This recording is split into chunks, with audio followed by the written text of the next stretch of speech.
Hello बच्चों, welcome to एम्पॉली। सो बच्चों, कैसे हैं आप सब? मैं उम्मीद करता हूं आप सब बहुत अच्छे होंगे, पढ़ाई बहुत अच्छे से कर रहे होंगे। सो बच्चों, जैसा कि आप जानते हैं कि मैंने जीटेक पॉली पर आपको मशीन डिजाइन पढ़ाया, ठीक है, पीवाईक्यू सीरीज आपको कराई और थ्योरी ऑफ मशीन्स के भी कुछ चैप्टर मैंने आपको कराए। लेकिन किसी कारणवश हमें अपना स्टूडियो थोड़ा दूर शिफ्ट करना पड़ा, तो मैं वहां तक नहीं पहुंच सकता, काफी ज्यादा दूर है। तो सोचा एक और चैनल स्टार्ट करते हैं आपके लिए जीटेक पॉली के साथ साथ, ताकि मैं आप तक पहुंच पाऊं। मुझे नहीं पता मैं इस छोटे से चैनल से बच्चों से कितने बच्चों तक पहुंच पाऊंगा, लेकिन मैं कोशिश करूंगा कि ज्यादा से ज्यादा बच्चों को मैं पढ़ाऊं और एग्जाम तक मैं उस कोर्स को कंप्लीट करूं, ताकि मेरे ज्यादा से ज्यादा बच्चे पास हों और हम बहुत अच्छा करें। इसको ज्यादा तक लोगों तक पहुंचाना भी मेरे बस की बात तो नहीं है, लेकिन उसमें अगर आप लोग सपोर्ट करेंगे तो डेफिनेटली हम लोग बहुत लोगों तक पहुंच सकते हैं। तो इसलिए मेरी रिक्वेस्ट रहेगी कि ज्यादा से ज्यादा लोगों को इस चैनल को शेयर करें, सब्सक्राइब कर लें और लेक्चर को लाइक करना ना भूलें। अच्छा, एक बहुत इंपॉर्टेंट बात बच्चों, कि नोट्स कहां से मिलेंगे? तो नोट्स आपको जो एम पॉली का टेलीग्राम चैनल है वहां से मिलेंगे। तो टेलीग्राम चैनल सब लोग देख लीजिएगा, टेलीग्राम डाउनलोड कर लीजिएगा। एम पॉली का जो चैनल आएगा टेलीग्राम, सर्च करिएगा एम पॉली, तो आपको आ जाएगा। बाकी मैं इस वीडियो के डिस्क्रिप्शन में उसका लिंक भी दे दूंगा, ठीक है ना। तो वहां से सारे नोट्स मैं आपको प्रोवाइड कराऊंगा, पूरे थ्योरी ऑफ मशीन्स के, ठीक है, मैं खुद बना करके दूंगा। तो सिर्फ आपको डाउनलोड करना है और पढ़ना है। बाकी ये रहा आपका डिजिटल बोर्ड। देखो बच्चों, बहुत जल्द डिजिटल बोर्ड भी लेकर के आएंगे, लेकिन अभी थोड़ा सा आपको मेरे साथ मैनेज करना पड़ेगा, ठीक है। मैं जितनी मेहनत कर सकता हूं आपके लिए मैं करूंगा, ठीक है। बाकी आपके ऊपर है, आप कितनी मेहनत मेरे साथ कर सकते हैं वो आपके ऊपर है। तो स्टार्ट करते हैं अपना लेक्चर। अब देखो बच्चों, हम स्टार्ट कर रहे हैं बैलेंसिंग, ठीक है। 3 चैप्टर मैं जीटेक पॉली पे पढ़ा चुका हूं। पहला सिंपल मैकेनिज्म पढ़ाया, दूसरा फ्लाईव्हील पढ़ाया और तीसरा पढ़ाया कैम एंड फॉलोअर, ठीक है। अब हम पढ़ेंगे बैलेंसिंग के बारे में, स्थिरता के बारे में। अब जब बैलेंसिंग की मैं बात करता हूं बेटा, बैलेंसिंग की, तो स्थिरता की बात हो रही है। अच्छा, बैलेंसिंग की जरूरत क्या है वो आता है। तो ये जो चैप्टर है इसमें 2 टॉपिक मुझे पढ़ने हैं, जिसमें से मेरा पहला टॉपिक होगा concept of balancing, concept of balancing होगा, और दूसरा टॉपिक होगा introduction of balancing of rotating masses. यानी कि क्या हो रहा है, मैं किसी उस चीज को बैलेंस कर रहा हूं, स्थिर कर रहा हूं, जो चीज रोटेट कर रही है, ठीक है, घूम रही है। रोटेट करने का क्या मतलब होता है? घूम रही है। तो उस चीज को मुझे बैलेंस करना है, किसी घूमती हुई चीज को बैलेंस करना है। बैलेंस क्यों करना है, क्यों नौबत आ रही है बैलेंस करने की, वो मैं अभी आपको धीरे धीरे उसी टॉपिक पर लेकर के चलूंगा। तो अभी देखो बच्चों, बैलेंसिंग जरूरी क्यों है? अगर कोई भी मशीन बैलेंस्ड है, फुल्ली बैलेंस्ड नहीं कह सकते, है ना, पूरी तरह से स्थिर नहीं कह सकते, कोई भी मशीन पूरी तरह से स्थिर नहीं होती, ठीक है, कुछ ना कुछ एरर तो होता है। लेकिन जितना ज्यादा एक्यूरेट हम बैलेंस कर सकते हैं, अगर हम उसे बैलेंस्ड कर पाए तो क्या होगा, हमारी मशीन उतनी ज्यादा ही एफिशिएंट होगी, है ना। जिस काम के लिए हमने उसे बनाया है वो काम वो अच्छे से कर पाएगी। तो यही तो हमें चाहिए, किसी मशीन को हमने डिजाइन किया है किसी काम के लिए, तो वो उस काम को बखूबी कर पाए, यही तो हमें चाहिए, दूसरा तो हमें कुछ नहीं चाहिए। अब बैलेंसिंग का मतलब क्या होता है? बैलेंसिंग का मतलब ये होता है बच्चों कि जो सेंटर ऑफ मास है, ठीक है, सेंटर ऑफ मास जो है वो एक्ट करे सेंटर पर, ठीक है, सेंटर ऑफ मास एक्ट करे सेंटर पर। अब देखो, धीरे धीरे करना क्या है वो देखना है कि इसमें 2 टाइप्स की बैलेंसिंग हम पढ़ेंगे बच्चों, ठीक है, स्टैटिक बैलेंसिंग और डायनेमिक बैलेंसिंग। अगर कोई मशीन बैलेंस्ड नहीं होती, सपोज कोई मशीन है और वो बैलेंस्ड ही नहीं है, ठीक है, बैलेंस्ड नहीं है वो, तो क्या होगा, वाइब्रेशंस क्रिएट होंगे बेटा, ठीक है, वाइब्रेशंस होंगी, उत्पन्न होंगी वाइब्रेशंस उसके अंदर। और एक बार अगर वाइब्रेशन होंगी तो क्या होगा, वियर एंड टियर होगा, कटाव होना शुरू हो जाएगा, ठीक है ना, बॉडी में कुछ ना कुछ लॉस होगा। जैसे आप देखते हैं कि बैलेंसिंग गाड़ी में भी कराई जाती है, हम बोलते हैं ना कि भैया बैलेंसिंग कर दो, मुझे बैलेंसिंग सही नहीं लग रही, इसकी अलाइनमेंट ठीक कर दो गाड़ी का। क्या हो रहा है, गाड़ी टेढ़ी चल रही है, टेढ़ी चल रही है, टायर खा रही है, ठीक है, टायर को खराब कर रही है गाड़ी। तो क्या करते हैं कि भैया इस गाड़ी को बैलेंसिंग कर दो इसकी, क्योंकि बैलेंसिंग होने से क्या होगा, अब उसका जो वेट है, गाड़ी का जो मास है, ठीक है, वो चारों पहियों पर बराबर आएगा। अगर कोई कार है सपोज, ठीक है, कोई कार है, अब ये अगर बैलेंस्ड है तो इसके चारों पहियों पर बराबर वेट होगा, लेकिन अगर ये बैलेंस नहीं है तो क्या होगा, इसके दो पहियों पर वेट आ जाएगा, या किसी एक टायर पर वेट आ जाएगा, है ना, या तीन टायर पर वेट आ जाएगा। तो क्या होगा, ये जिस टायर पर ज्यादा वेट आएगा उसको खराब करेगी, जो चीज पे ज्यादा वेट आ रहा है वो जल्दी घिसेगी। एक चीज फ्री घूम रही है, ठीक है, एक रबर है, सपोज एक रबर का टायर ये है, एक रबर का टायर ये है, दो रबर के टायर्स हैं ये, ठीक है, ये दोनों घूम रहे हैं, दोनों घूम रहे हैं। तो क्या होगा, अगर ये सपोज ये वाला जो टायर है ये किसी चीज से लगकर घूम रहा है, किसी चीज से टच होकर घूम रहा है, तो ये जल्दी घिसेगा ना। ये फ्री घूम रहा है तो ये नहीं घिसेगा। सेम वही गाड़ी के साथ होता है। तो इसीलिए क्या करते हैं हम ये कहते हैं कि इसकी बैलेंसिंग करा दो, ताकि गाड़ी जो है वो चलाने में समस्या ना आए, ठीक है, इसलिए हम गाड़ी की बैलेंसिंग कराते हैं, ठीक है। अब देखो बैलेंसिंग होने के ना होने के इफेक्ट क्या है। बैलेंसिंग ना होने के इफेक्ट ये है, एक तो एनर्जी लॉस होता है, ठीक है। क्या होगा कि जो एनर्जी है उसका लॉस होगा, एनर्जी का बहुत ज्यादा लॉस होगा। ईयर डैमेज होगा। ईयर डैमेज क्यों होगा, क्योंकि गाड़ी में नॉइस आएगी, मशीन में नॉइस आएगी। गाड़ी क्या है, गाड़ी का एग्जांपल क्यों लेता हूं बार बार, क्योंकि गाड़ियां आप हर टाइम देखते हैं और कोई मशीन ऐसी नहीं होती जो आप ज्यादातर देख रहे हैं, ठीक है। अभी हम बहुत सारी चीजों की बात करेंगे, ठीक है। एक एरोप्लेन का इंजन भी लाया हूं आपको पढ़ाने के लिए, उससे पूरा पढ़ाऊंगा। अब देखो वो एरोप्लेन का इंजन आपने देखा भी है वीडियो में, एक शॉर्ट मैंने डाला था उसमें, ठीक है, आप समझ जाएंगे। अब उसमें क्या है कि सपोज कोई गाड़ी है, अब उसमें अगर वो बैलेंस नहीं है तो क्या होगा, वो कुछ ना कुछ नॉइस क्रिएट होगी, उसमें नॉइस क्रिएट होगी, और नॉइस क्रिएट होने से क्या, ईयर डैमेज होंगे, वाइब्रेशंस होगी, एनर्जी लॉस होगा। ये सब भाई किसी चीज के नुकसान है वो, तो है ना, कोई चीज बैलेंस नहीं है, नुकसान है उसके, ठीक है। तो इसलिए हर चीज का, हर मशीन का बैलेंस होना जरूरी है। अब हम बात कर रहे हैं उस बैलेंस की, जो सपोज कोई चीज घूम रही है, इस चैप्टर में हमें बात उसकी करनी है कि हमें रोटेटिंग मासेस जो है, जो मास घूम रहे हैं, ठीक है, रोटेट कर रहे हैं अपनी एक्सिस के चारों तरफ, हमें उन्हें बैलेंस करना है इसमें, ठीक है। वो दो प्रकार की होती है बच्चों। एक को हम बोलते हैं स्टैटिक बैलेंसिंग। क्या बोलते हैं, स्टैटिक बैलेंसिंग बोलते हैं।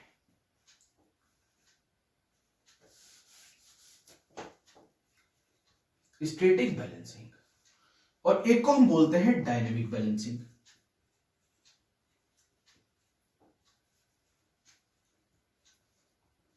दो प्रकार की बैलेंसिंग है बच्चों हमारी, जो आप पढ़ेंगे इसमें, ठीक है, स्टैटिक बैलेंसिंग और डायनेमिक बैलेंसिंग। तो एक मिनट में अपने कुछ यंत्र उठा लूं आपको पढ़ाने के लिए, देन हम लोग पढ़ेंगे आपका बैलेंसिंग के बारे में, ठीक है। ठीक है, अब स्टैटिक का मतलब क्या होता है बच्चों, ये समझिए। देखिए स्टैटिक का मतलब क्या है। स्टैटिक का मतलब है स्थिर, कोई चीज रुकी हुई है, स्टैटिक है, ठीक है, स्टैटिक, ठीक। डायनेमिक का मतलब क्या होता है, गतिक, यानी कि मोशन है उसमें, ठीक है, उसमें क्या है, मोशन है, उसको बोलते हैं हम डायनेमिक। अब देखो इसमें पढ़ना क्या है, स्टैटिक और डायनेमिक में पढ़ना क्या है वो समझो। मैं यंत्र उठा लूं अपना, है ना, उसके बाद शुरू करते हैं। बस ये उठा लिया हमने अपना यंत्र, अभी दिखाऊंगा नहीं, ठीक है। अब समझो स्टैटिक का मतलब क्या होता है। स्टैटिक का मतलब होता है several masses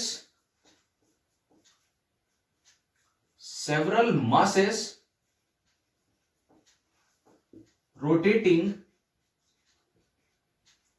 in same plane, rotating in same plane, ठीक है, यानी कि बहुत सारे मासेस हैं एक ही प्लेन पर घूम रहे हैं। अभी सब समझाऊंगा, ठीक है, पेशेंस रखना। डायनेमिक बैलेंसिंग का क्या मतलब है, सेवरल मासेस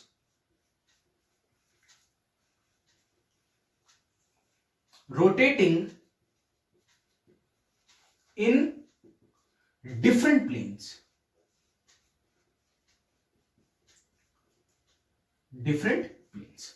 अच्छा, स्टैटिक का मतलब क्या है कि बहुत सारे मासेस हैं वो एक ही प्लेन पर जुड़े हुए हैं, यानी कि समझो कि स्टैटिक में क्या है बच्चों, स्टैटिक में क्या है, ये एक प्लेन है सपोज।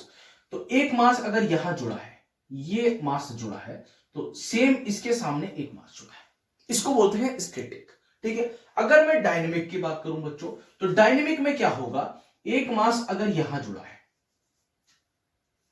तो एक मास यहां जुड़ा है, एक मास यहां भी जुड़ा है, तो एक मास यहां भी जुड़ा है, इसको बोलते हैं डायनेमिक, यानी कि अलग अलग डिस्टेंस पे जुड़े हुए हैं। इसमें मोमेंट ऑफ फोर्स भी एक्ट करती है, और एक और फोर्स है सेंट्रीफ्यूगल फोर्स, वो भी एक्ट करती है, अभी सब समझाऊंगा। समझो, अब जब मैं बात कर रहा हूं स्टैटिक बैलेंसिंग की, तो स्टैटिक बैलेंसिंग के लिए मुझे जरूरत पड़ी कि मैं कोई ऐसी चीज लाऊं जिससे मैं आपको यह दिखा सकूं कि स्टैटिक बैलेंसिंग काम कर कहां रही है, जिससे आप ये समझें कि अच्छा ऐसे स्टैटिक बैलेंसिंग काम करती है। तो उसके लिए मुझे जरूरत पड़ी एक एरोप्लेन के इंजन की, क्योंकि एरोप्लेन के इंजन के जो ब्लेड्स हैं वो क्या है, वो एक ही प्लेन पे लगे हुए हैं सब भाई, ब्लेड्स हैं। सपोज ये इंजन, ठीक है, अब ये ब्लेड्स है, ये देखो, तो क्या है, ये दोनों एक प्लेन पर है, ये दोनों एक प्लेन पर है, लगे हुए हैं ना, स्टैटिक बैलेंसिंग है बेटा, इसको बोलते हैं स्टैटिक बैलेंसिंग। ठीक है, अब जब ये घूमेंगे तो स्टैटिक बैलेंसिंग में घूमेंगे। अभी इतना डीप नहीं जाना, सुनो। ठीक है, अब जब मैं प्लेन के इंजन की मेरे को जरूरत पड़ी तो मैं एयरपोर्ट गया, भाई एक इंजन तो लाना पड़ेगा ना आपके लिए, पढ़ाना है आपको। अब जब एयरपोर्ट गया तो मैंने उनसे रिक्वेस्ट की कि सर एक इंजन दे दीजिए, थोड़ा सा बस बच्चों को दिखाना है लेक्चर में और वापस कर देंगे। उन्होंने मना कर दिया। ठीक है, बड़ी रिक्वेस्ट की मैंने, तो एक छोटा प्लेन खड़ा था तो उसका एक इंजन मुझे निकाल के दिया उन्होंने कि ये छोटा सा इंजन है, ये ले जाइए आप, पढ़ा दीजिएगा, उसके बाद वापस कर दीजिएगा। मैंने कहा ठीक है सर। तो वो छोटा सा इंजन मैं लेकर के आया प्लेन का, ताकि मैं आपको पढ़ा सकूं। तो दिखा दूं वो इंजन, दिखा दूं? ठीक है, देखो ये है वो इंजन। ठीक है, अब ये है एरोप्लेन का वो इंजन, ये एरोप्लेन का इंजन है। ठीक है, और ये इसमें लगे हुए हैं ब्लेड्स। अब ये देखो, समझो, ये एक ही प्लेन पे लगे हुए हैं, एक प्लेन तो सेम ही है ना, ये प्लेन सेम है, ये शाफ्ट है, इसको बोलते हैं शाफ्ट, ये पीछे जिस पे ये अटैच्ड है। ठीक है, अब ये जब घूम रहे हैं बच्चों, ये जब घूम रहा है, ठीक है, तो ये एक ही प्लेन पे घूम रहे हैं, सब अलग अलग प्लेन पे नहीं घूम रहे हैं। ठीक है ना, अलग अलग प्लेन पर नहीं घूम रहे, इसको बोलते हैं स्टैटिक बैलेंसिंग। ठीक है, अगर मैं बात करूं डायनेमिक बैलेंसिंग की, तो मैं इन ब्लेड्स को क्या करूंगा, इन्हीं ब्लेड्स को अगर मैं आगे पीछे करके लगा दूं, मतलब कि इस ब्लेड को पीछे कर दूं, इस ब्लेड को थोड़ा आगे कर दूं, इसको बीच में कर दूं, तो ये डायनेमिक बैलेंसिंग हो गई। क्या हो गया? Several masses rotating in different planes. Plane क्या है? प्लेन क्या है? एक लाइन में है, प्लेन है। ठीक है, रेडियस कितनी है? इसके सेंटर से लेके, जहां से शाफ्ट के सेंटर से लेके और यहां तक की, जहां पे ये मास कनेक्टेड है इससे, ठीक है, इसको बोलते हैं रेडियस बेटा। ठीक है, मैं उम्मीद करता हूं आप बहुत अच्छे से कनेक्ट कर पा रहे होंगे इस एरोप्लेन के इंजन से। ठीक है, ये मेरे घर का फैन था, अब मैंने खोल दिया इसको, अब पता नहीं ये पैक होगा नहीं होगा, तार वार सब तोड़ दिए। ठीक है, देखेंगे पैक हुआ ठीक, नहीं तो देखी जाएगी। अब देखो, ठीक है, स्टैटिक बैलेंसिंग समझ में आ रहा होगा कि स्टैटिक बैलेंसिंग में सिंपली हो क्या रहा है कि ये चारों मास, ये सब मास है। ठीक है, ये चारों मास है। ठीक है, इस पर लिख देते हैं, किसी चीज से लिख देते हैं, ये तीनों मास हैं। ठीक है, ये मास नंबर 1 है, ये मास नंबर 2 है और ये 3 है। ठीक है, ये तीनों मास क्या है? तीनों मास एक ही प्लेन पर है। अब ये घूम रहे हैं। अब देखो, जब ये मास घूम रहे हैं, स्टैटिक बैलेंसिंग की बात कर रहा हूं, जब ये मास घूम रहे हैं तो ये कोशिश करेगा बाहर भागने की। ठीक है, सपोज इस पे मैं क्या करूं, कोई बॉल्स बांध दूं, ठीक है, या कुछ भी कोई वेट बांध दूं, तो वो क्या होगा, वो बाहर की तरफ भागने की कोशिश करेगा। सपोज आप किसी झूले में बैठ जाइए। ठीक है, अब आप उसमें गोल गोल गोल गोल घूम रहा है, वो गोल गोल घूम रहा है। ठीक है, तो क्या होगा, अगर एकदम से वो जिस बॉक्स में आप बैठे हैं, अगर वो बॉक्स निकल जाए तो वो क्या करेगा, वो बाहर की तरफ भागेगा। और जैसे ही वो बाहर की तरफ भागेगा, समझ जाइए कौन सी फोर्स लग रही है, सेंट्रीफ्यूगल फोर्स लग रही है बेटा। कौन सी फोर्स लग रही है? सेंट्रीफ्यूगल फोर्स लग रही है। यानी कि ये देखो, सेंट्रीफ्यूगल फोर्स, यानी कि सपोज यहां से आपका डब्बा निकला तो किस डायरेक्शन में जाओगे? इस डायरेक्शन में निकल के जाओगे। इसी को बोलते हैं सेंट्रीफ्यूगल फोर्स।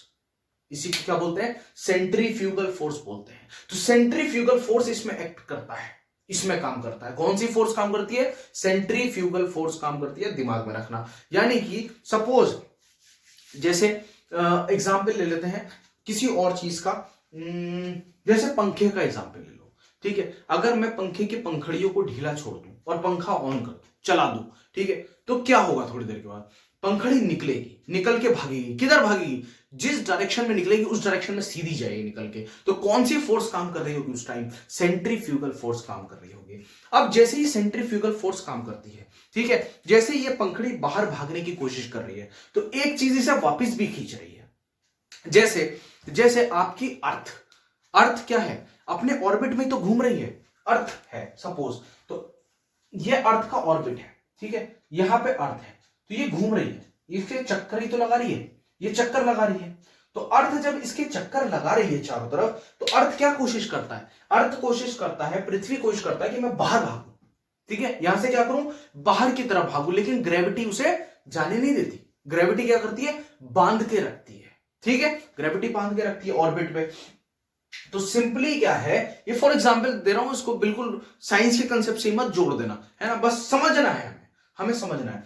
अब क्या है, इसी तरह से क्या है कि स्टैटिक फोर्स जब सेंट्रीफ्यूगल फोर्स बाहर की तरफ लगता है, तो मोमेंट ऑफ फोर्स एक्ट करता है अंदर की तरफ। मोमेंट ऑफ फोर्स, बेटा नया पॉइंट आ गया, मोमेंट ऑफ फोर्स, ठीक है। मोमेंट ऑफ फोर्स देखो,